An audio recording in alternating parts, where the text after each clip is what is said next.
Once again, good morning, Eagles. Good morning. That's better. Can everyone hear me okay?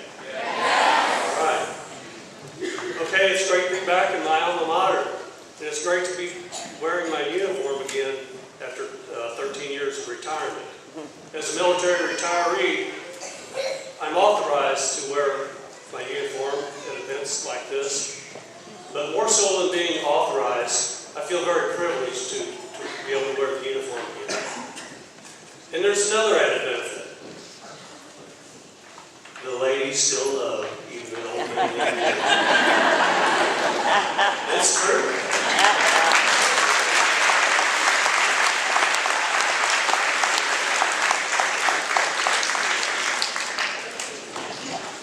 I put this uniform on, wear it around the house once in a while just to see the twinkle in my wife's eye.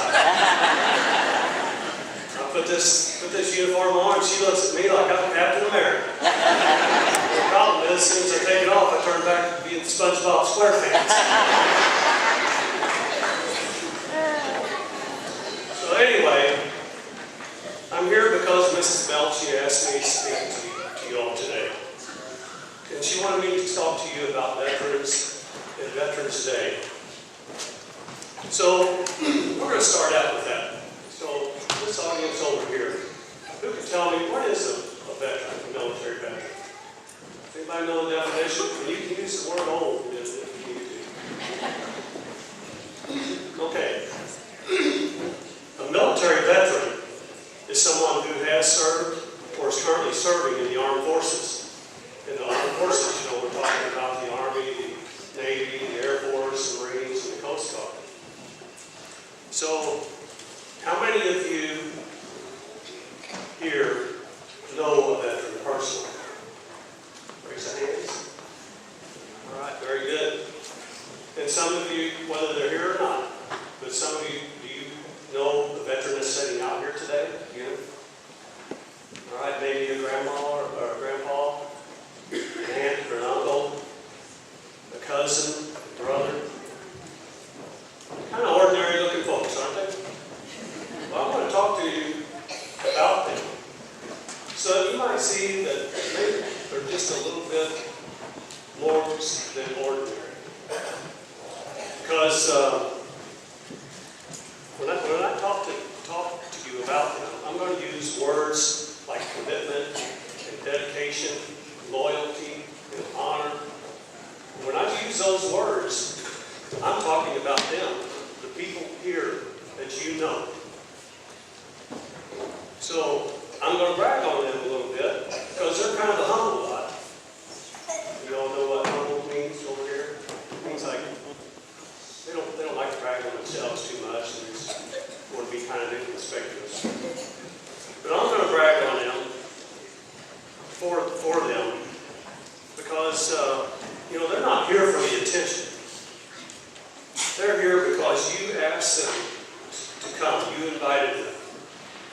And they realize the importance of today's event for you because you are America's future. You are America's future. Some of you are going to graduate from school and become maybe medical professionals, engineers, builders, teachers. I understand we have a good FFA program here, so we're going to be farmers, good farmers and agriculturalists. Our nation really needs those. So, once again, you are our future, and these veterans recognize you as our future. Before I begin with my formal presentation of the program, where I will stay focused on veterans, I would like to illuminate in today's defense strategy, the Department of Defense partners with commercial contractors to provide logistics support-based operating services, much so than in yesteryears. This allows the military warfighters to focus their resources on combat functions. My brother Eugene spent 4 years in Iraq as a partner contractor with the military, and I just thought that it was important or proper and fitting to point out the significance of their role, because you probably don't hear much about them in the news these days. Okay, so now on to the formal portion of my program.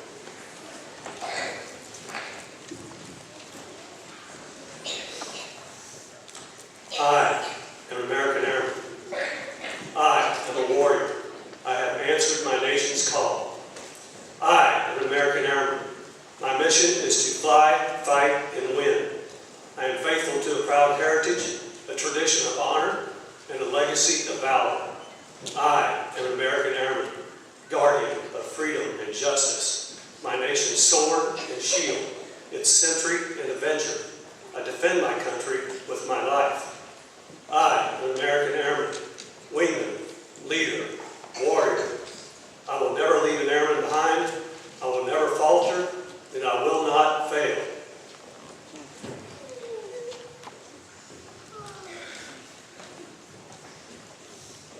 Okay, so what you just heard is the United States Air Force Airman's Creed. Each of the service branches have a creed similar to this one. In each is a common thread of dedication, tradition, commitment, and love of country.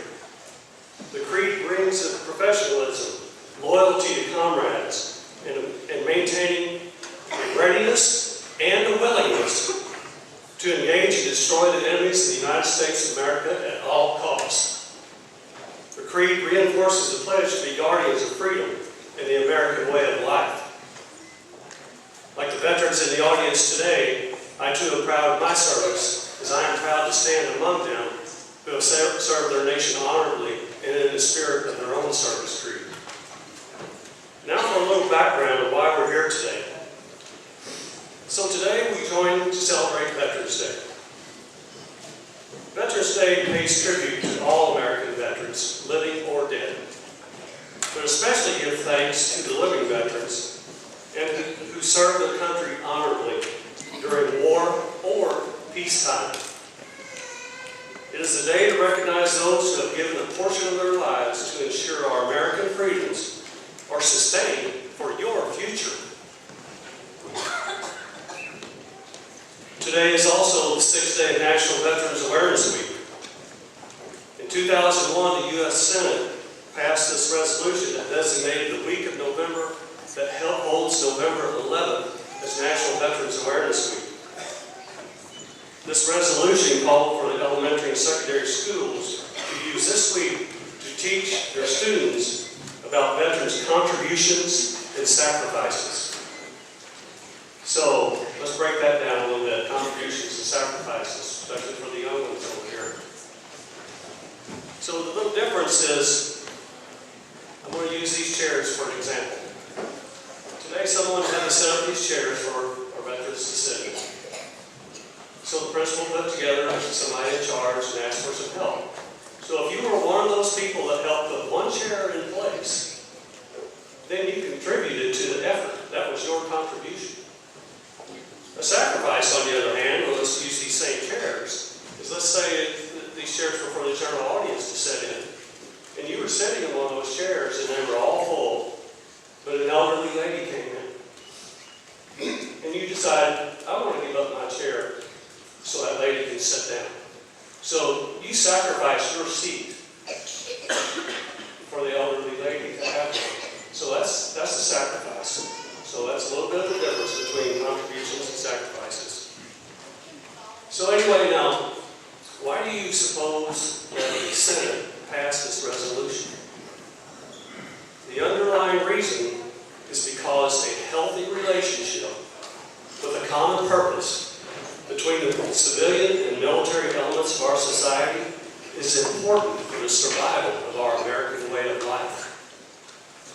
So that's really important.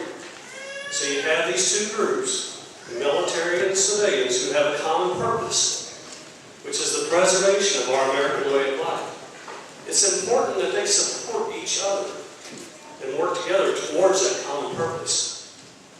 Alarmingly, recent research efforts have indicated that there has been a growing cultural gap between the military and the civilian population that serves. So what does that mean, the growing cultural gap? And I want to look over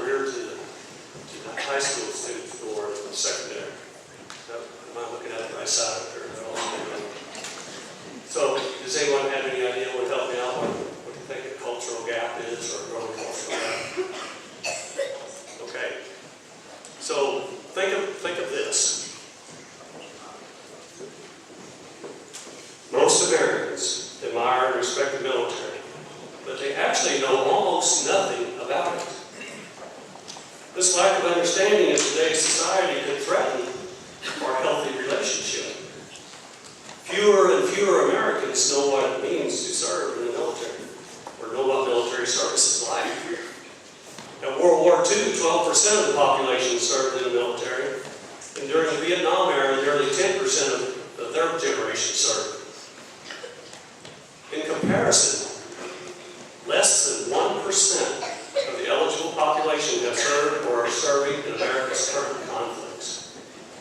Now that's not a knock on American youth. It's simply the number that fits today's force size requirements, or the number that our government has determined that it needs for our Army, Navy, Air Force, Marines, and Coast Guard to carry out their missions. But by those smaller numbers, it's only natural that this cultural gap would develop. But what's important is for us to not allow it to grow. So how do we curtail this cultural gap? How will the future generations, these students, learn and understand what it means to serve and know what their veterans sacrificed for them? Well, that's where the Senate resolution comes in. By properly observing Veterans Day and by educating our youth in veterans' contributions and sacrifices, we are shrinking that cultural gap, thereby maintaining a healthy relationship. So that's the background of the Senate resolution and Veterans Day.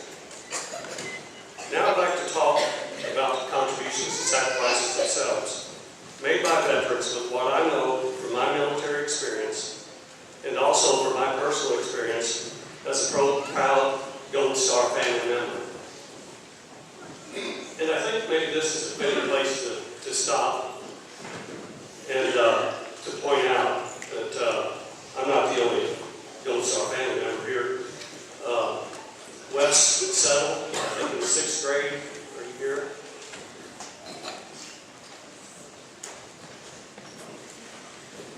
There's Wes back up there in the corner. He's also a proud Golden Star. Excuse me, proud Golden Star family member. As his father died for our service in 2006. So I'd like to have a round of applause.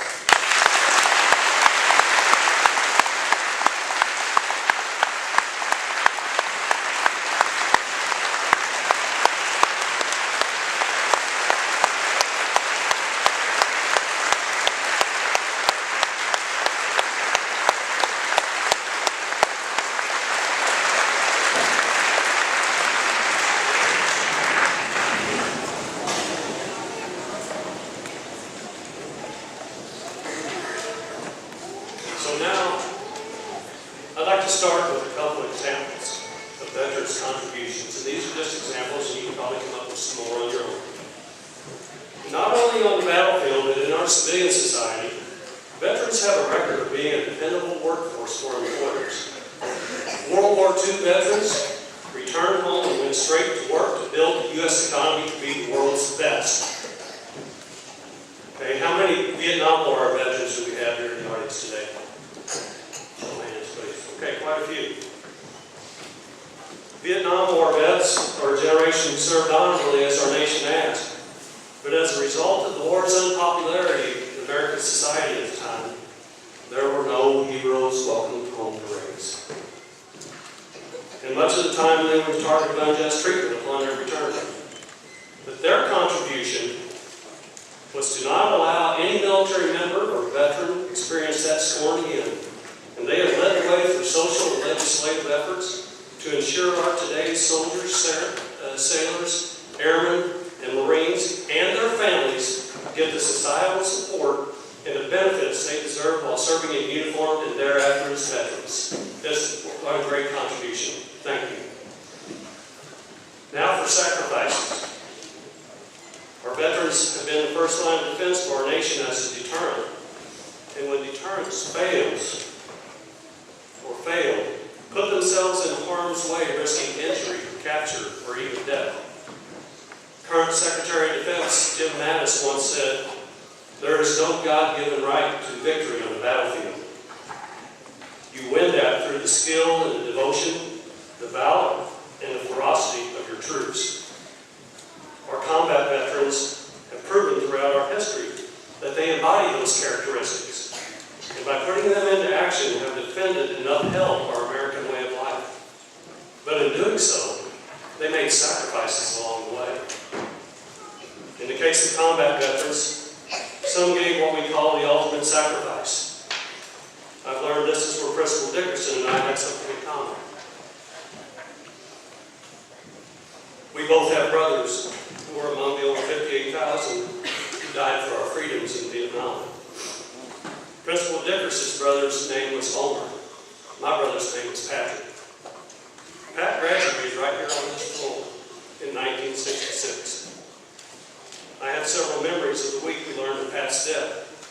One of those I recall was when the Army casualty officer said to my parents, "The Secretary of the Army has asked me to express deep regret that your son Patrick was killed in action in South Vietnam on June 28, 1969. Those words shattered my mom and dad's world and broke their hearts. Those are words no parent or spouse should ever hear. However, it is a cost of commitment that so many have paid in order to preserve our freedoms. Our family found some comfort knowing Pat sacrificed his life honorably for the love of his country, his fellow man, and his friends. How many of you know we have a memorial here in this school that honors those former Eugene students who sacrificed their lives in defense of our country? A big show of hands. Thanks to the vision of Eugene alumnus, Mr. Allen Wright, and the generosity of he and his wife Mary, the families of Alan Norfleet, Raymond Ferris, Robert Spaulding, Hobart Etter, Gary Berenson, Patrick Kempker, and Darren Sell, all former Eugene students. We can take solace in knowing their memories are being kept alive and their sacrifices honored by the Freedom Memorial. The Freedom Memorial for us is a cherished treasure. It is a one of a kind among high schools, and it is ours. It was dedicated right here on this floor 11 years ago today. And I have a bit of passion for military history, and I'll say, if you walk past this Freedom Memorial without reading panels, then you've missed out. From it, I learned that Alan Norfleet from Henry, Missouri, survived the infamous Bataan Death March. Unfortunately, he died as a prisoner of war 6 months later. But if you don't know much about the Bataan Death March, please stop by the Freedom Memorial and read Alan Norfleet's panel, and you'll learn a little bit about it. What an extreme sacrifice by Mr. Norfleet, all for us. This Freedom Memorial, our Freedom Memorial, it brings a sense of gratitude to our families for our loved ones' sacrifices. We, the families, are honored by it, and I hope you, the students and the alumni of Eugene, feel the same. Most of the time, when we think about veteran sacrifices, we think about physically wounded combat veterans or those who have lost their lives. Certainly those thoughts are understandable as the results can be seen visibly. However, there are also some disabilities that aren't so visible that we don't often recognize. As a result of their traumatic experiences, emotional and mental conditions have developed. The taking of another human life, or seeing your friend suffer injuries or death, in many cases turns a battlefield victory into a deep emotional wound never efforts known as shell shock in World War I, battle fatigue in World War II in Korea, or as post-traumatic stress disorder, or PTSD. It is real. Others gave by sacrificing physical injury and enduring periods of lengthy family separation. They sacrificed by being subject to a stricter military justice system. And career military veterans frequently uprooted their families to follow them around the world. Many worked in high-risk, hazardous jobs, and in the case of the majority of the force, with very moderate pay. So why did they do it? Or why do they do it? Well, they did it because they love our country. It's as simple as that. They love our country. In times when national pride seems to be waning, or even unpopular, they believe, like I do, that even with all her imperfections and blemishes, the United States of America is still the greatest nation in the world.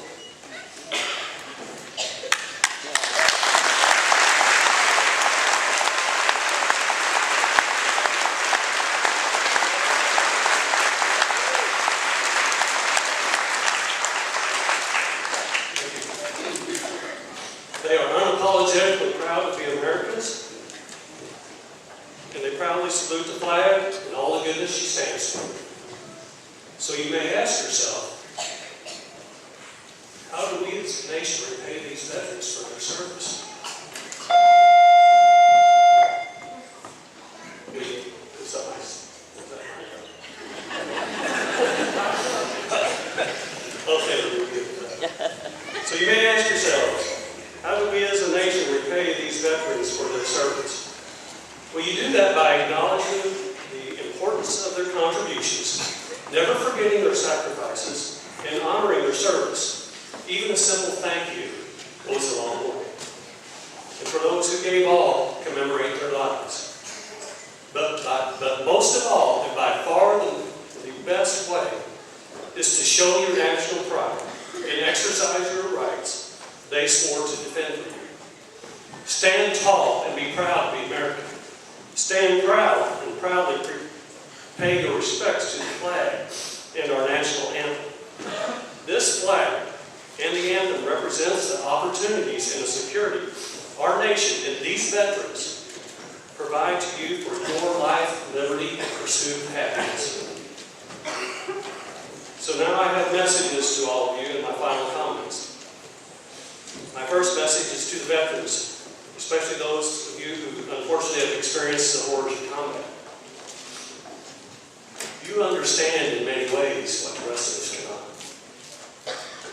What each other endured, how you coped, your pain, suffering, joys, and prayers. And for many it's so painful that they choose to keep their feelings to themselves. But because you survived the war, whether you were protected or out of sheer luck, there is no guilt, but rather an obligation to help our younger generations understand how necessary personal sacrifice is for the good of our country. For all veterans, whether you saw combat or not, we need to share our experiences, because the history books these students will read will have the facts about the mission, but what they don't contain are the general or the personal stories and experiences each American century, experience of each American century that is at the heart and soul of our nation's defense. My message to the students and teachers: thank you for your efforts and participation in the National Veterans Awareness Week. I hope you've learned something about the important role our veterans have played in keeping our American way of life and dreams attainable.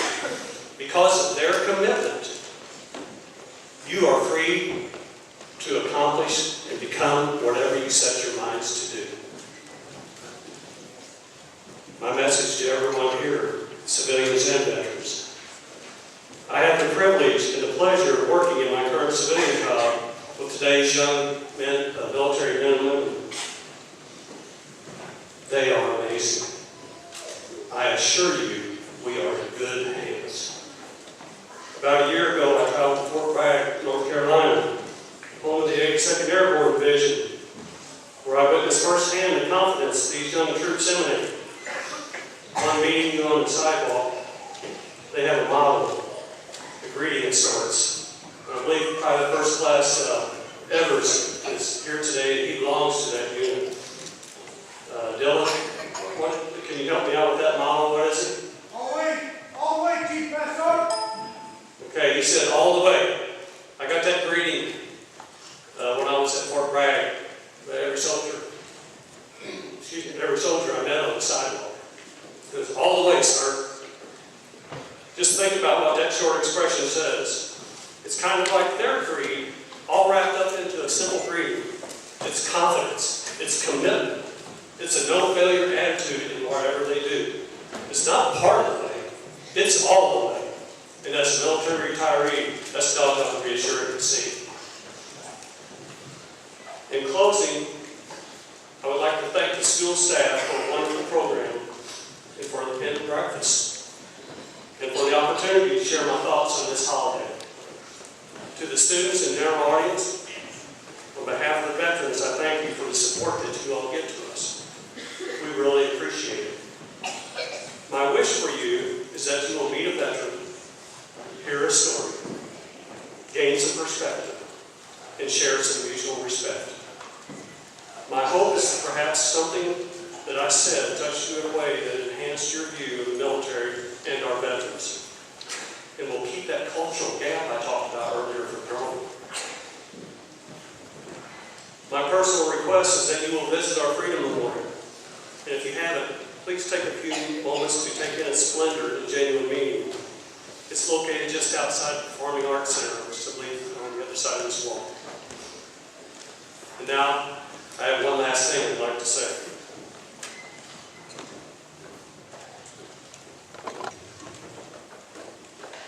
I am an American Airman, and we are your humble and loyal American veterans. Thank you, and may God bless America.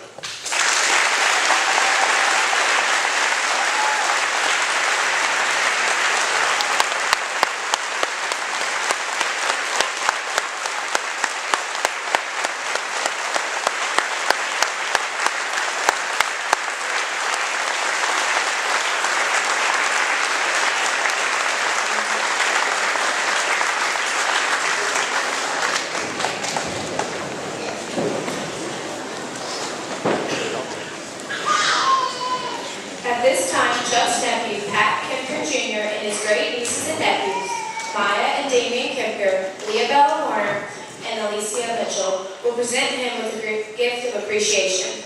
We would like to thank Chief Master Sergeant Chuck Kempker for his service and sacrifices for our country.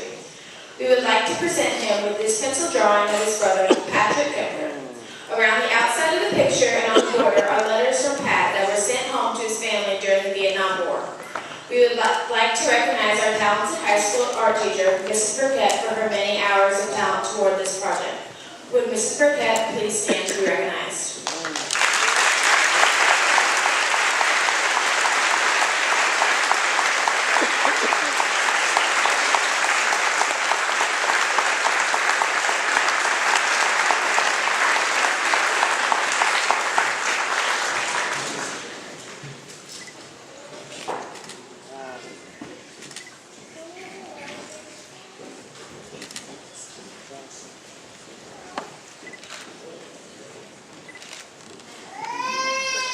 Let us show our appreciation for our guest speaker with another round of applause.